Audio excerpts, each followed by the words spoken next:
I'm Yolanda from How to Cake It, and this is the latest cake that I made. It's a burger cake. Please check it out on my channel, but this plate is looking a little bit empty. Like if you brought me this at a restaurant, I would be peeved because every burger needs fries. So today I'm going to show you how to make sugar cookie french fries along with buttercream ketchup to dip it in. Let's get started.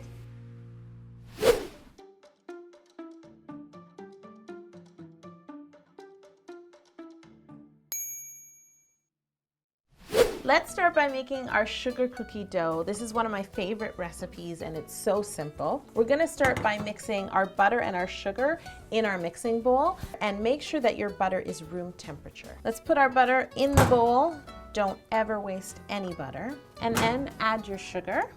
I'm going to use my paddle attachment on my stand mixer. You can also make this recipe using a hand mixer, just don't make a bigger batch than I'm making today. Before we turn this on, I'm going to prepare the rest of my ingredients.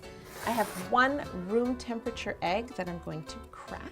We're going to mix our dry ingredients together. I have flour, baking powder, and salt. And then I like to use a whisk just to stir these 3 ingredients together. We're gonna turn on our mixer. I like to mix at a medium speed, and we wanna cream the butter and sugar for about 3 to 5 minutes. You just want it to look nice and creamy and well incorporated.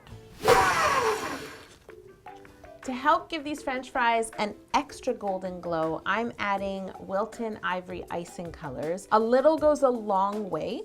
I'm only adding 1/8 of a teaspoon. And when it bakes, the color really intensifies, so it will just make these fries look really realistic. So by adding your ivory color at this point to your butter and sugar mixture, you'll really get this color well incorporated with no streaks, and most importantly, you won't overwork your dough. You always want to scrape down your mixture at this point. It's very important to scrape down the sides of your bowl and make sure everything is incorporated. We can mix this together again for another minute. It's time to add our egg. Now turn your mixer back on to stir speed until your egg is incorporated.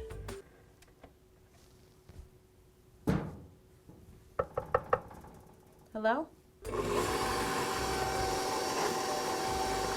Scrape down your bowl again before adding your dry ingredients. I like to use my spatula to help me add my dry ingredients rather than dump them all in at once on stir speed again. Stop your mixer as soon as you see that your flour is incorporated into your cookie dough. We're gonna finish this dough off with our hands. Get all your sugar cookie dough off your paddle and then dump it out of your bowl onto your table. And now, knead it all together gently. Roll your dough into a ball, and then you want to press that ball into a rectangle. Not too flat, but this will just help you in the rolling out process so that it's one even surface to roll out. Now, I know a lot of people like to roll sugar cookie dough in sugar or in flour. I don't like to do that, especially in the case of making sugar cookie french fries, because french fries would not have a layer of flour on the bottom. What I like to do is roll my sugar cookie dough out on a silicone baking mat. And then I like to place a piece of parchment paper right on top of my dough, and you're just gonna roll it out without worrying that it's sticking to anything. Once you're happy with the thickness of your cookie dough, we're actually gonna leave the parchment paper on the surface. This will stop it from drying out when we chill our dough. Lift up your silicone mat with your dough and parchment paper in place and place it onto your baking tray. I like to chill this dough for a minimum of 3 to 4 hours, but truthfully, I just do this and chill it overnight. That way I know it's cold and I'll get nice sharp fries that won't spread. My sugar cookie dough is very chilled, as you can see. I'm gonna just lift it off the tray and then peel off the parchment paper. And now we're gonna cut this dough into french fries. Cut off the ends that are sort of jagged, because that doesn't look like french fries. And then cut strips. Again, I'm aiming for about 1/4 of an inch thickness. The great thing about this is you don't really have to measure, you don't have to think too much. I do suggest working quickly because as the dough comes to room temperature, it'll be harder to pick up the fries. Once you've cut strips all the way across your dough, turn it around. And then I like to use a smaller knife and just cut off any of like the rounded or jagged edges of dough, and try not to cut perfect straight edges. Potatoes are round, so even though there's fries cut out of them, they're not perfect at the ends. On to the second tray. Just make sure there's nice distance between your fries. Oh, see, this is the fry I always look for, the long fry. Now that all of my French fries are cut, I'm going to actually chill this dough once again. I like to chill it for an hour before I bake it. We're going to bake them at 350 degrees for about 10 to 12 minutes until they're nice and golden brown at the edges. Oh, look at that. Here in YouTube land, my cookies have been chilled, baked, and completely cooled, just like that. Now we're moving on to the fun part. Not only do these fries look delicious, they taste delicious, but we're just gonna like crispen up the edges a little bit more. I have Wilton color dusts in goldenrod and brown. I'm gonna use a little brush to mix these two colors together. Now that the color is nice and blended, use this mixture to simply dry brush into the corners and the edges of your fries. Don't spend too much time on each fry. You don't have to be the Picasso of fries. You can just wing it. I should have said you don't have to be the Yolanda of fries, because I spend a lot of time cake decorating.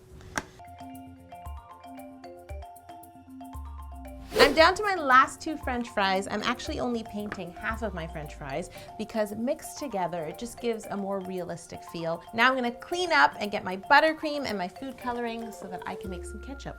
I'm using my favorite Italian meringue buttercream to make my buttercream ketchup. I've also got Wilton icing colors here in ivory and red no taste. It takes quite a bit of red to get ketchup, and the ivory just mellows out that red to give us a real ketchup color.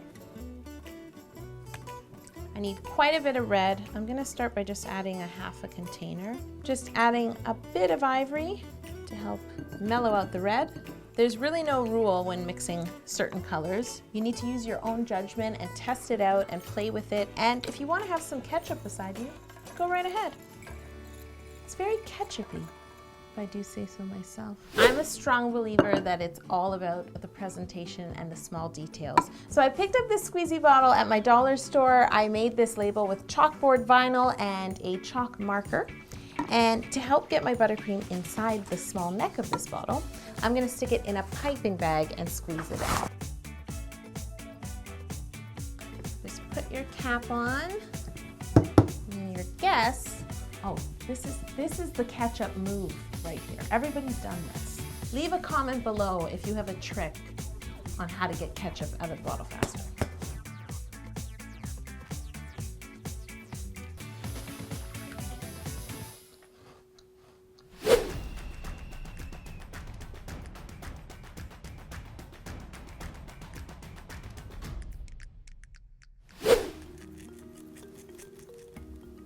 I like a lot of salt on my fries, or in this case, sugar. I just put some coarse sugar in this little shaker and marked it salt.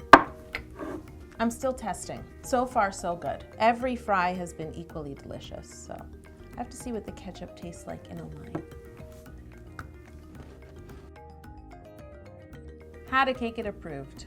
Don't forget, the perfect pairing with sugar cookie French fries is a juicy burger cake. Click the link in the description below, which will lead you to my channel, How to Cake It, and you can see me make this burger cake step by step. So a big thank you to Wilton for sponsoring this video and for sending me a lot of the awesome products I use to make this burger cake, French fries, and ketchup. It's lunchtime. Of course I'm gonna eat this burger cake. You can watch me do it over at How to Cake It.